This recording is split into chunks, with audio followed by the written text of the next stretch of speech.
Hi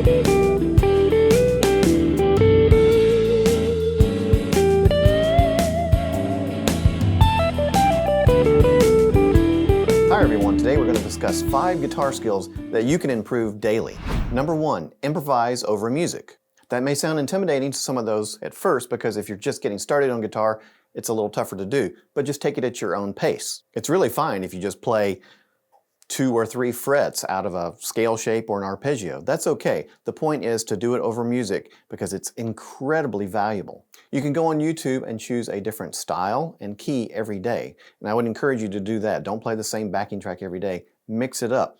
Push yourself. Even if you're a beginner, intermediate, one day you can type in blues in E and then you go play your E minor pentatonic over that. And then the next day maybe you can choose rock in A minor and play your A minor pentatonic over that. Something where you are pushing yourself not only in styles, but in moving around the neck as well. Challenge yourself with keys. That's very important, and it will open up new pathways for you on the guitar. Number 2, do some run-walk exercises. Now, it doesn't matter if you're beginner or advanced. Run-walk exercises really help you gain control over your picking and your notes. You want to be able to play slow notes and fast notes, but practicing them together in the same little exercise is not something that we typically do. But it's extremely valuable for your rhythmic development and your timing, and you can really use almost any scale fragment or arpeggio. Let me demonstrate a couple. Say I decide to just work on this little scale shape here. Running and walking would be this.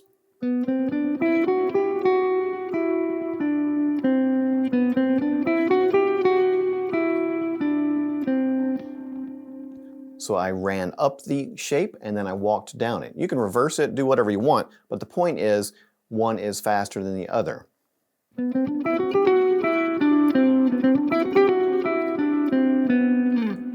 Choose shapes you're bad at and work on those. You can do this with an arpeggio too. Let's take a really small arpeggio. Here's a C major 7 arpeggio, for example.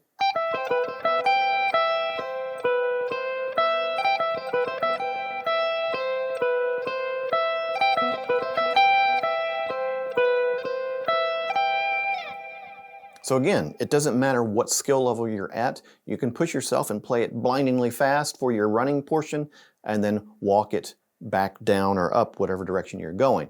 You take it at your tempo. So this is perfect for beginners, intermediates, and advanced. Number 3, play a simple chord progression in a new way on the neck. So this may be one of the more challenging ones for folks out there, regardless of their skill level.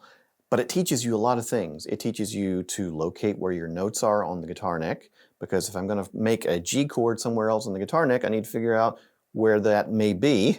And I may have to look that up, that's okay.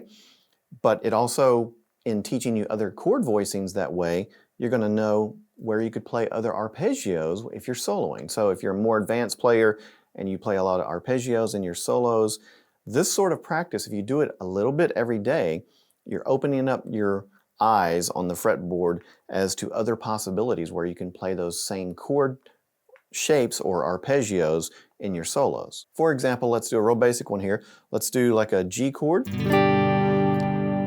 chord, and a C chord.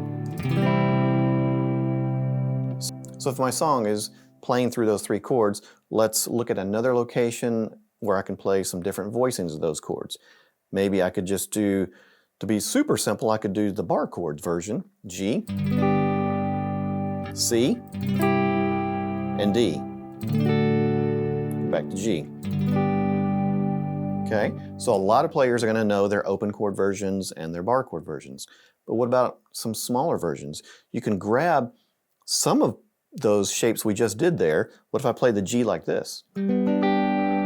So that's kind of the bottom portion of my G chord here. I just played it as an F shape though. And then I could play a C shape like this, and then D shape like this. And that's really just the bottom of that chord and the bottom of that chord. So the bottom of the C chord and the bottom of the D chord. So now I've got G, C, D.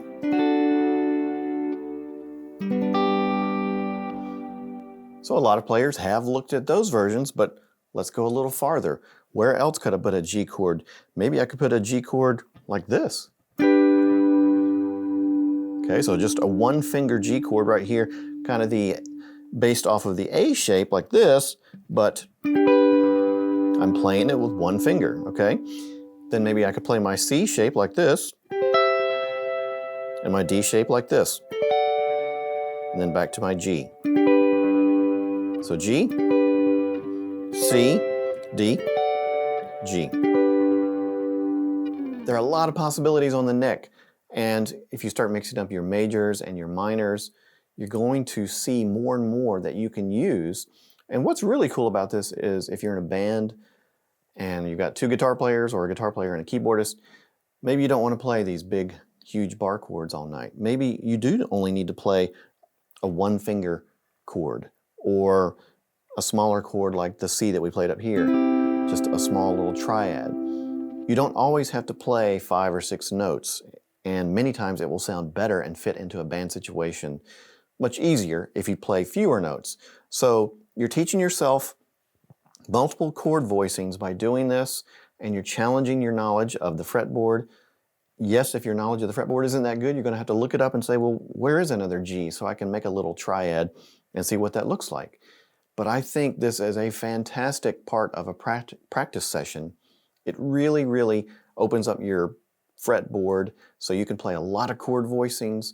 And then, as I said, when you're soloing, those chord voicings are going to come back to you, and you'll know where those little triads are that you can play for an arpeggio during a solo right when that chord goes by. So it's super helpful as a part of your practice session. Number 4, learn a cover of a song. Now this may sound very obvious to a lot of players out there because a lot of players do play covers. But I've known a lot of guitar players that don't really cover that many songs, and they can kind of just get bored with playing guitar because they play the same stuff over and over. If you learn other people's music though, it opens up the fretboard to you. You're learning to play in different keys, you're learning different rhythms, you're learning different songwriting approaches, all kinds of things that will unlock stuff in your own playing. Let's say that you choose a cover and you can't do it all in one practice session because you only have, 45 minutes to practice something and you want to do all these things. Well, don't do it all in one night. That's not what I'm saying. You simply choose a section of the song, though, as your goal and work on that. Then the next night you come back and you work on section B, that sort of thing. But once you finish the entire tune, you have that sense of completion and satisfaction, and it helps you move on to the next piece. But learning other people's music will make you a better guitar player, make you more comfortable in a band situation. It will also help you if you're writing your own music because you see these other ideas that people have employed on the guitar and you might start using them. Whereas if you don't cover other people's music, you're really just depending on your own creativity without diving into other people's abilities. And I really recommend learning at least a little bit of a cover every day. It's super helpful and really enjoyable. It makes the guitar fun in ways you might not have experienced before. Number 5, work on a technique that you're bad at. Now, many things we've covered in this video are quite fun to work on in a practice session. Learning new chord voicings that open up the fretboard for you, or learning covers, or improvising over a backing track. That's really fun stuff. So at the end of your practice session, for the 5th thing that you're going to do, just spend about 5 minutes working on a technique that you are bad at. So that could be anything from vibrato or bending or alternate picking, hybrid picking, whatever it may be. Put on a backing track just for 5 minutes, and if I'm really trying to work on my vibrato, I'm only going to work on that technique in this part of my practice session. And by targeting that, you're going to have your ears focus on exactly what you're trying to hear, especially if you're bending or doing vibrato and trying to get it in time, all that sort of thing. You're not mixing this up with other techniques that you're working on. One technique that you're bad at, focus on that for 5 minutes. You'll be making progress in your daily practice sessions on it. There you have it. There are 5 things I highly recommend that you work on in your practice sessions because it keeps them interesting and fun, but it also pushes you forward on your technique, and we all need that regardless of what skill level we are at. If you enjoyed today's content, please make sure to click that like button. It really does help my channel, and subscribe if you will. A great free way that you can support my channel is if you are buying strings or guitar picks or even guitars and amps. go over to sweetwater.com through my affiliate links down below, and that helps support the channel in a small way, but doesn't cost you anything extra at all. Join us over at patreon.com/Paul Warren Music. Over there you can get all the backing tracks that I post, as well as the tabs for all the videos and my YouTube Shorts and Instagram Reels. If you have any questions or comments about what I've recommended today, I'll be happy to answer them down in the comments below. Let me know what you thought, and I look forward to seeing you all next time.